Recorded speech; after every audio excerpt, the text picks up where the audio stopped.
I want to show you two works of art, also pre-Hispanic, pre-Columbian. Here we go. Okay, so this you might think is cute. So here we have two more Colima dogs, yeah, and these two are kind of fun because I sometimes like them because it looks like they're dancing. It looks like one is kissing the other one, and again they're just kind of fun, kind of cute. Here you can see all sides. This piece is about, I would say maybe 9 inches tall here. And here we have, so Colima, Mexico. Colima, Mexico also. This is a warrior with this staff. Yeah, another great piece here. Yeah, so what I sometimes like to say to people is look at the two works, and if you went to an auction and you were going to buy one, what would you buy? Which of these pieces would you purchase? Would it be the warrior or would it be the dancing dogs? Okay, now this is a little bit of a trick because if you picked the dancing dogs, what you've picked is a reproduction. This is not a real pre-Columbian piece. This is a reproduction. Largely, this is a forgery of the work. Yeah, so this is made to look like an old pre-Columbian piece. Yeah, a museum quality piece. But if you would pick the warrior, you would be picking an authentic piece. There's a vast difference in price between this and this piece here. So if you'd pick this piece, you would have something in the thousands of dollars. If you pick this piece, it's probably worth $20 or $30. Okay, now, if we talk about what is a forgery, yeah. Now, some people could say, well, maybe this is a reproduction. What's the difference between a reproduction and a forgery? Well, if this is a forgery, it's trying to pretend and dupe you into buying it, thinking you're buying something that's original. If it's simply a reproduction, it's just wanting to say, okay, we know this is not real.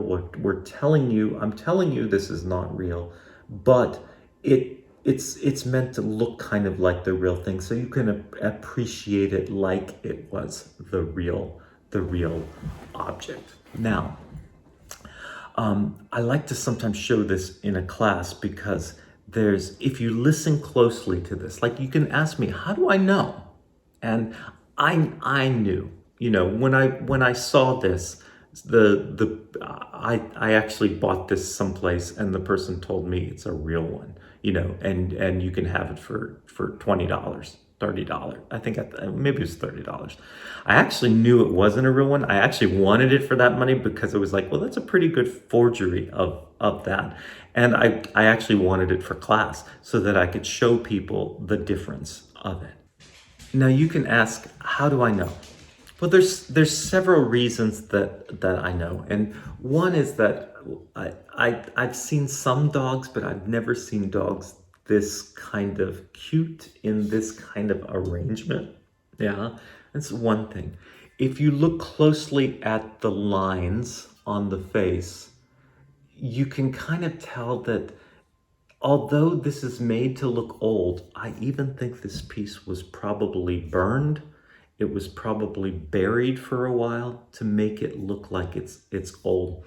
It kind of even, has a bit of like the smell of like it's been outside. It's been, just, in earth. Yeah. But the thing that really gives it away are a couple things for me. If I do this,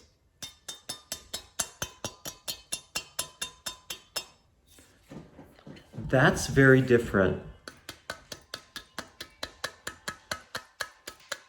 than that sound.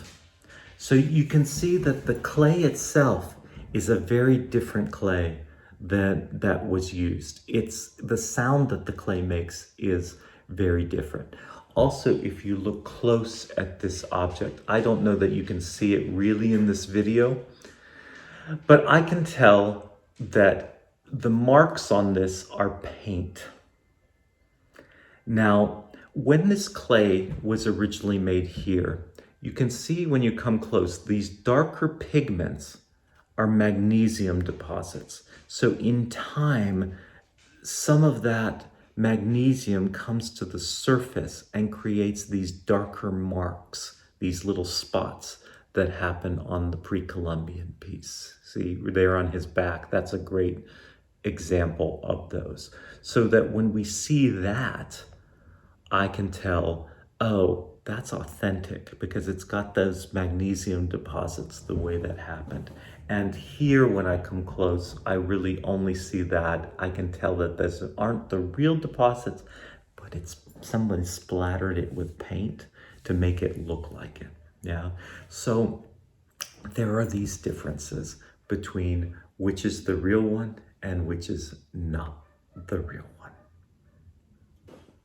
Okay, let's look at one other thing where we can talk about reproductions and forgeries and real. I'm going to show you, and also authentication, because in the art world, someone often will authenticate. One of the reasons why when you buy a work of art at a gallery like this Howard Rose Gallery, I trust them if they send me if I purchase a Kalima dog from this gallery, that they've authenticated it, and I can trust that the work of art is real, yeah, and it's not a forgery. Someone's not making me pay something that I might think, well, that's a really great price for that, so I'm getting a deal, but it's really, I'm not getting a deal because it's a fake piece that someone is duping me with. Yeah. So let me show you a couple other things. These are again all real, but let's talk about authentication. I have some Louis Vuitton bags here. Yeah. Now these are authentic bags. This is I think one of the oldest bags I have Louis Vuitton, and it's a great little backpack. This sling can go over your back. It's kind of great. Now there's several things that if you look at. I've got this small one, also a kind of sling or a waist pack, and I've got this little backpack here, and then here I've got a newer black backpack here with this brown. Yeah, so this was a newer version, but these are more of what you're considered as the original in the Louis Vuitton canvas. Now, there's several things that I like to show people with this that if I saw this bag and I said, is that a real one or not a real Louis Vuitton bag? There's several clues that tell me that this is a real one. Now, one is if you're looking at the bag, do you see how the Louis Vuitton logo is going right down the very middle of the bag, and it is never cut on the edges of the bag? These shapes can be cut on the sides, but often this Louis Vuitton is always put in the exact middle, you know, or it's spaced in a way, like here you can see here how it's also, and you can see how they've seamed it together kind of in a beautiful way so that it kind of continues that form, but no one has cut the LV logo into two places. That's important with that. Now, there's other clues to it also that, I don't know if I've mentioned them all, but even I know that the leather here that is on this turns this kind of golden brown, yeah? So, and it starts out as a much whiter color of a really light tan, but when it ages, it turns this beautiful kind of honey brown color.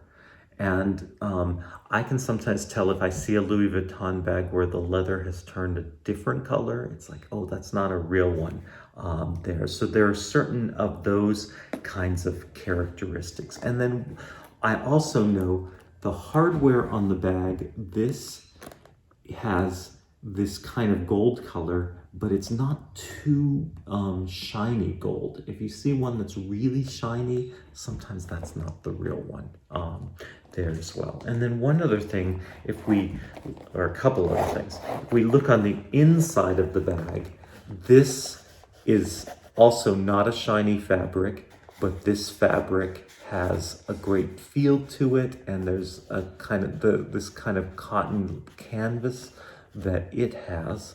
And then if you look at the logo, I don't know if I can get this close enough where you see the logo, yes.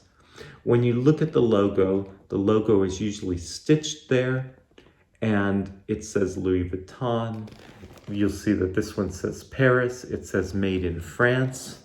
Most products of Louis Vuitton are made in France. There are a couple smaller wallet types of things that are made in Spain. That's acceptable too. And the thing that you see is that none of those words are hit by these stitches. Then one other thing with a bag is the stitches in the bag are a specific length. There are a certain number of stitches that happen within an inch. I think it's like 12 to 14, yeah.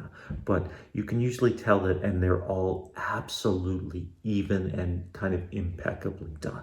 So when you look at a work, oftentimes different people have eyes that can see certain characteristics that say this work is authentic and it's real. That's a real one, as opposed to one that is not real. If I had an unreal one, I could show you, but that could be something that if you're interested, you could Google the characteristics of like, what is a fake, Louis Vuitton bag, and you can see some examples out there on the internet.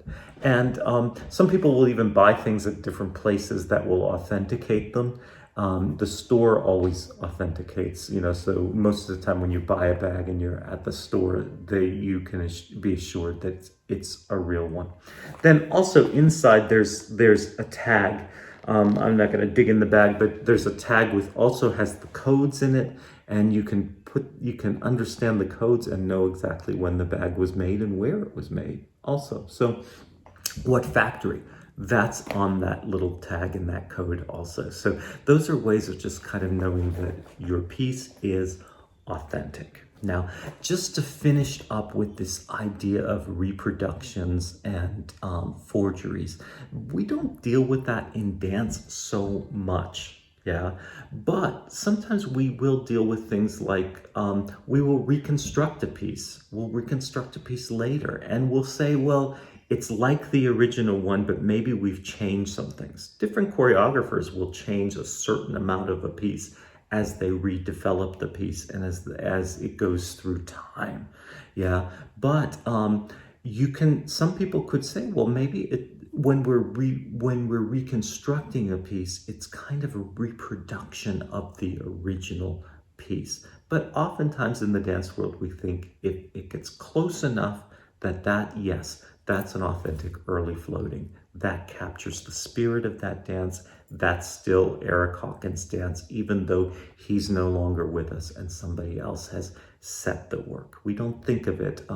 And in performance, we don't think of copying so much. But, well, I'll say this. We don't like it when people copy somebody else's dances. We don't think that's a good thing, to steal somebody else's choreography. Now, another word that we might use is the word derivative.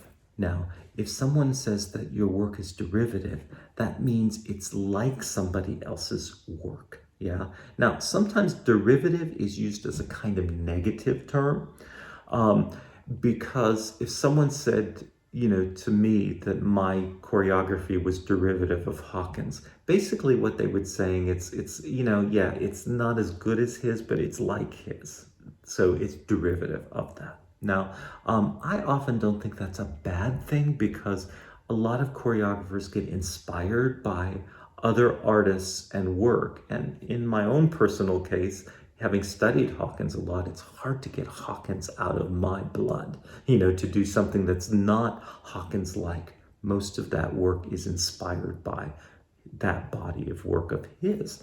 So you could say that it's of that Hawkins style, even though it's a Louis Cavor's work of art. Yeah. So anyways, those are kind of terms to look at, is reproduction, forgery, a counterfeit work, work that's derivative, and work that's stolen.